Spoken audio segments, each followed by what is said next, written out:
మీ శ్రేయస్సు కోసం చేసే పూజలు, హోమాలు, యజ్ఞాలు ఇప్పుడు ఒక్క క్లిక్ దూరంలో వేదమందిర్.com.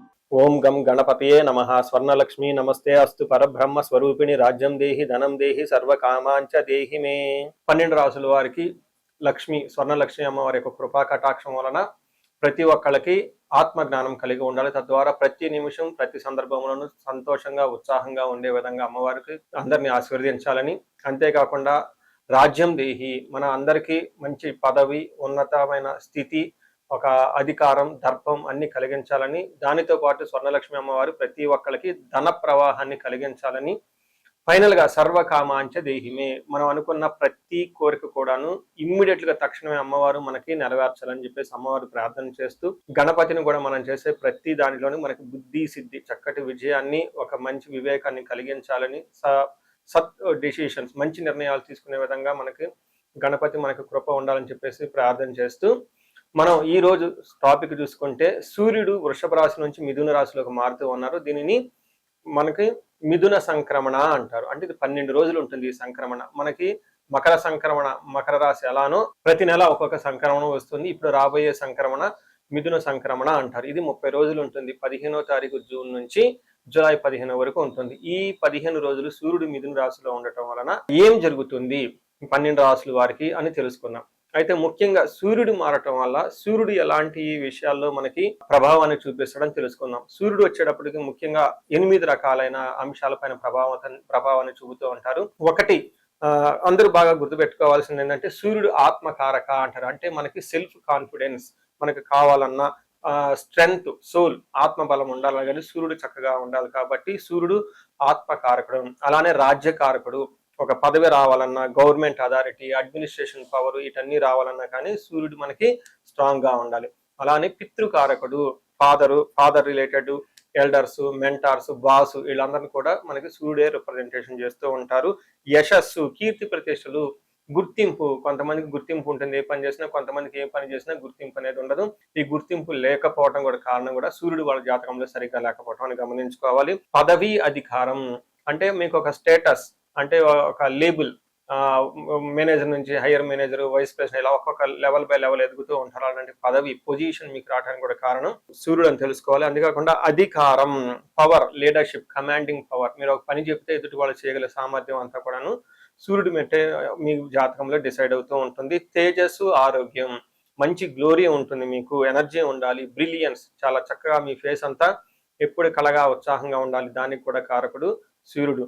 ముఖ్యంగా లాస్ట్ లో ఆరోగ్య ప్రదాత, సూర్యుడిని ఆరోగ్యం ఇచ్చే వాళ్ళు అంటారు. ఎవరి జాతకంలో అయితే సూర్యుడు సరిగా ఉండరో వాళ్ళకి అనారోగ్యంతో బాధపడుతూ ఉంటారు. ఎవరికైతే సూర్యుడు చాలా జాగ్రత్తగా ఉచ్చ స్థానంలో ఉంటారో చక్కగా వాళ్ళకి హెల్తీగా ఉంటారు, ఫిజికల్ గా చాలా స్ట్రాంగ్ గా ఉంటారు, ఒక పవర్ వాళ్ళలా ఉంటుంది అని తెలుసుకోవాలి.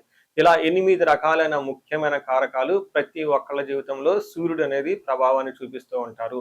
అయితే ఈ సూర్యుడు మిథున రాశిలో ఉండటం వల్ల ఇందాక వరకు మనం చెప్పుకున్న విషయాల్లో కొందరికి అనుకూలంగా ఉంటుంది, కొందరికి ప్రతికూలంగా ఉంటుంది. ఏ రాశులు వాళ్ళకి అనుకూలంగా ఉంటుంది, ఏ రాశులు వాళ్ళకి ప్రతికూలంగా ఉంటుందో మనం చూద్దాం. మనం మకర రాశి గమనించుకుంటే మకర రాశి వాళ్ళకి ఒక మంచి బ్యూటిఫుల్ టైంలో అయితే మీరు ఎంటర్ అయ్యారు, బెస్ట్ టైంలో అయితే మీరు ఎంటర్ అయ్యారని మనం చెప్పుకోవచ్చు. ఎందుకంటే సూర్యుడు 6వ స్థానంలో ఎంటర్ అయ్యారు. సూర్యుడు భగవానుడు ఎప్పుడైతే 6వ స్థానంలోకి వెళ్ళారో ఈ రాశి వాళ్ళకి high level energy, confidence, courage, risk taking abilities ఇవన్నీ చక్కగా ఉంటాయి. అంతేకాకుండా శత్రువుల పైన విజయాన్ని కూడా వీళ్ళు సాధిస్తూ ఉంటారు. మకర రాశి వాళ్ళకి 6వ స్థానంలో ఉండటం వల్ల ఒక 1 month ఖచ్చితంగా ఒక బెస్ట్ టైం అయితే మీరు ఉన్నారు. కావాల్సిన పనులన్నీ ఈ టైంలో అనుకూలంగా ఉంటాయని గమనించవచ్చు. ముందుగా మనకు మహర్షుల సంస్కృతంలో, వేదాలలో, జ్యోతిష శాస్త్రంలో సూర్యుడు 6వ స్థానంలో ఉంటే ఏమవుతుందో మనం ముందు తెలుసుకునే ప్రయత్నం చేద్దాం. మనకు ఒక శ్లోకంలో ఇందులో వివరించారు, సంస్కృతంలో ఉంటుంది శ్లోకం, అది చదివి దాని మీనింగ్ ఏంటో మీకు చెప్తాను. ఇందులో షష్ఠే రవౌ అంటే 6వ స్థానంలో గనక సూర్యుడు ఉంటే సుసౌఖ్యధీన్ యత్న కార్యార్థ సాధనం దేహ ఆరోగ్యాది సంతోషం వస్త్ర ధన ధాన్యాది లాభకృత్ అని చెప్తూ ఉంటారు. అంటే దీని మీనింగ్ ఏంటంటే 6వ స్థానంలో సూర్యుడు ఉండటం వల్ల ఫస్ట్ సుసౌఖ్యధీన్ అంటే అనుకున్న పనులన్నీ చక్కగా పూర్త్యం చేయగలుగుతారు. రెండోది యత్న కార్యార్థ సాధనం, మంచి సుఖములు కలిగి ఉండేసి అనుకున్న పనులన్నీ చక్కగా చేస్తూ ఉంటారు. దేహ ఆరోగ్యం, శారీరకంగా ఆరోగ్యం చాలా బాగుంటుంది, సంతోషకరంగా ఉంటారు. వస్త్ర లాభం, షాపింగ్కి వెళ్ళేసి కొత్త కొత్త జ్యువెలరీ, బట్టలు అవన్నీ కొనుక్కునే అవకాశం ఉంటుంది. ధాన్యాది లాభకృతు, రైతులకు ఎవరైతే ఉంటారో వాళ్ళకి ధాన్యం చక్కగా వస్తుంది అని మనకు చెప్తూ ఉంటారు. 6వ స్థానంలో రోగ రుణ రిపు అంటారు. అంటే ఆరోగ్యం బాగుంటుంది. రుణాలు, అప్పులు ఇప్పటిదాకా మీరు ఎవరికైనా చేస్తుంటే ఈ అప్పుల నుంచి బయటపడే అవకాశం ఎక్కువగా ఉంటుంది. అన్ని విషయాల్లో అనుకూలంగా ఉంటుంది. ఎవరైతే వ్యవసాయదారులు ఉంటారో వాళ్ళకి పంటలు ఉంటాయో, దిగుబడి చక్కగా ఉందో ఈ టైంలో అమ్ముకుంటే వాళ్ళకి మంచి లాభాలు వచ్చే అవకాశం ఉంటుంది. హెల్త్ ఎవరికైతే సరిగా ఉండదో, దీర్ఘకాలంగా ఇబ్బంది పడుతూ ఉన్నారో ఇప్పుడు గనక చక్కగా ఒక్కసారి డాక్టర్ని కన్సల్ట్ అయ్యి మెడిసిన్ తీసుకుంటే ఆరోగ్యం వ్యాధి అంతా పోయే అవకాశం ఉంటుంది. ఇప్పటిదాకా ఏదైతే ఒక పని మీరు అనుకుని ఉండి ఇబ్బందులు పడుతూ ఉండి ముందుకు వెళ్ళటం ఆగిపోయిందో ఈ టైంలో పనులన్నీ ముందుకెళ్ళిపోయి చకాచకా మీకు అనుకూలంగా ఉండే అవకాశం ఎక్కువగా ఉంటుంది. దీనితో పాటుగా మీకు సుసౌఖ్యధీన్ అంటే సుఖవంతంగా ఉండే అవకాశం కూడా ఉంటుంది. ఇప్పటిదాకా మిమ్మల్ని ఎవరైనా ఇబ్బంది పెట్టినా, అనుకున్న పనులు టయానికి కాకపోయినా కానీ, ఇబ్బందులు పడుతూ ఉన్నా, ఎగుడు దిగుడుగా ఉన్నా కానీ, ఆటంకాలతో ఉన్న పనులన్నీ చక్కగా ముందుకెళ్ళిపోయే అవకాశం ఎక్కువగా ఉంటుంది. ఒక రకంగా చూసుకుంటారంటే ఈ మకర రాశి వాళ్ళకి సూర్యుడితో పాటు గురువు కూడా అనుకూలంగా ఉండటంతో అటు అధికారము, ఇటు పవరు, వీటితో పాటుగా ధర్మచింతన తోడయ్యి చక్కగా ధర్మబద్ధంగా అన్ని పనులు చూసుకొని ముందుకెళ్ళిపోయే అవకాశం ఎక్కువగా ఉందని గమనించుకోవాలి. సో ఈ రాశి వాళ్ళకి ఇంకా చక్కగా మంచి రిజల్ట్ గురించి వ్యక్తిగతంగా జాతకం చూపించుకోవడం చాలా అవసరం. చక్కగా ఉండాలని చెప్పేసి నేను కోరుకుంటున్నాను. మనం పరిహారాలు చూసుకుంటే సూర్యుడికి కొన్ని పరిహారాలు మీరు చేసుకునే పరిహారాలు కొన్ని ఉంటాయి. కొన్ని వచ్చేటప్పటికి బ్రాహ్మణ పండితులతో చేయించుకోవడం చాలా ముఖ్యం. కొన్ని క్షేత్ర దర్శనాలు కూడా చేసుకోవడం చాలా చాలా ఇంపార్టెంట్. ముందు ముఖ్యంగా మీవంతా సెల్ఫ్ రెమెడీస్ అంటారు. మీరంతా స్వయంగా చేసుకునే పరిహారాలు కొన్ని ఉంటాయి. అందులో ముఖ్యంగా చూసుకుంటే సూర్య నమస్కారాలు చేయడం చాలా ఇంపార్టెంట్. సూర్య అష్టకం చదవటము లేదా ఆదిత్య హృదయ స్తోత్రం చదవటం కూడా చాలా ఇంపార్టెంట్. ఎప్పుడైతే ఆదిత్య ఉదయ స్తోత్రము, హనుమాన్ కార్యసిద్ధి మంత్ర రెండు కలిపి కనుక చదువుకలిపితే ఇంకా చాలా మంచి రిజల్ట్ ఉంటుంది. సో ఇక్కడ ఆదిత్య హృదయ స్తోత్రంతో పాటు హనుమాన్ చాలీసా కానీ, హనుమాన్ కార్యసిద్ధి మంత్రం కానీ చదువుకుంటే ఇంకా చక్కటి మంచి రిజల్ట్ వస్తుంది.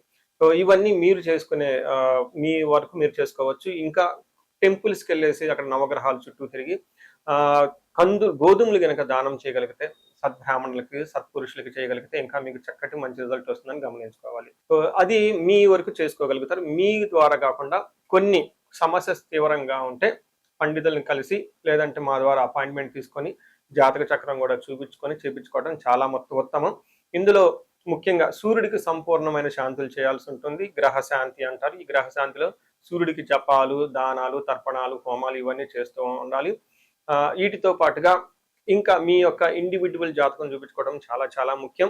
ఎవరికైతే మీ యొక్క ఇండివిజువల్ లైఫ్లో మీకు ఏజ్ 35 to 45 మధ్యలో ఉండి 40 years +or- ఉన్న వాళ్ళకి ఎక్కడైనా మీకు లైఫ్ స్టాగ్నేటెడ్ కనిపించింది, అప్పటిదాకా సక్సెస్ఫుల్ ట్రాక్ రికార్డు ఉండి ఇక్కడ ఎందుకో ఆగిపోయారు, గ్రోత్ లేదని మీకు అనిపిస్తే ఒక్కసారి కాల్ చేసి అపాయింట్మెంట్ తీసుకోండి. మీ జాతకం చెక్ చేసుకోండి. నేను 35 to 45 ఏజ్ గ్రూప్ రీసెర్చ్ గ్రూప్గా చేస్తూ ఉన్నాను. చాలా మంది పీపుల్ మిడ్ లైఫ్ క్రైసిస్ అని చెప్పేసి ఇక్కడ ఆగిపోతూ ఉంటారు. చాలా మందికి డైవర్స్ అవుతూ ఉంటుంది. సడన్ గా కెరీర్లో బ్రేక్ వస్తూ ఉంటుంది. సో ఈ మిడ్ లైఫ్ క్రైసిస్ ని మన ఆస్ట్రాలజీ, వేదిక్ ఆస్ట్రాలజీ ఎలా డీల్ చేస్తుంది, దాంట్లో ఏమేమి ఉంటాయి అని చెప్పి తెలుసుకోవచ్చు.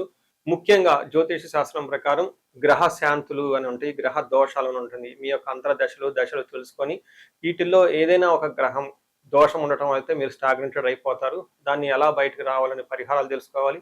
వీటితో పాటుగా మీకు ఏమైనా శాపాలు ఉంటే, పితృశాపం, కాలసర్ప దోషము, ఇలా మాతృశాపం, స్త్రీ శాపం, ఏమైనా యాక్టివ్గా శాపాలు ఉన్నాయా, ఈ శాపాలు ఉండటం వల్ల కూడాను మీరు లైఫ్లో గ్రోత్ లేకుండా ఆగిపోయే అవకాశం ఉంటుంది. సో ఎవరికైనా సరే ఎలాంటి ప్రాబ్లం ఉన్నా, ధనానికి ఇబ్బంది పడిపోతూ ఉంటే స్వర్ణలక్ష్మి విశేష హోమం చేయించుకోండి. మీకు వీసా స్టాంపింగ్, H1B, లైక్ ఎక్కడన్నా ఉద్యోగంలో ఎక్కడన్నా బ్రేక్లు వచ్చి ఆగిపోతూ ఉన్నా, లేదంటే ఫైనల్ రౌండ్ దాకా వచ్చి మధ్యలో ఎక్కడన్నా ఆగిపోయినా కానీ మీకు ఇలాంటి వాళ్ళకు కూడాను మన్యు పాశుపత అభిషేకము, రుద్రాభిషేకం చేయించుకోవడం చాలా చాలా ఇంపార్టెంట్. భార్యాభర్తల మధ్య గొడవలకు అన్యోన్య దాంపత్య పాశుపతం చేయించుకోవటం, ఎవరికైనా సర్పాలు, కాలసర్ప దోషాలు, మహాకాలసర్ప దోషాలు అంటే కాలసర్ప దోష నివారణ పూజలు, పితృదోష నివారణ పూజలు మీ యొక్క జాతకం చూసుకొని ఇవన్నీ చేసుకోవటం వల్ల జీవితంలో 10 రెట్లు ఖచ్చితంగా వెళ్ళే అవకాశం ఎక్కువగా ఉంటుందని గమనించుకోవాలి. మీ అందరికీ అష్టైశ్వర్యాలు కలగాలని, భోగభాగ్యాలు కలగాలని చెప్పేసి కోరుకుంటున్నాను. నమస్తే.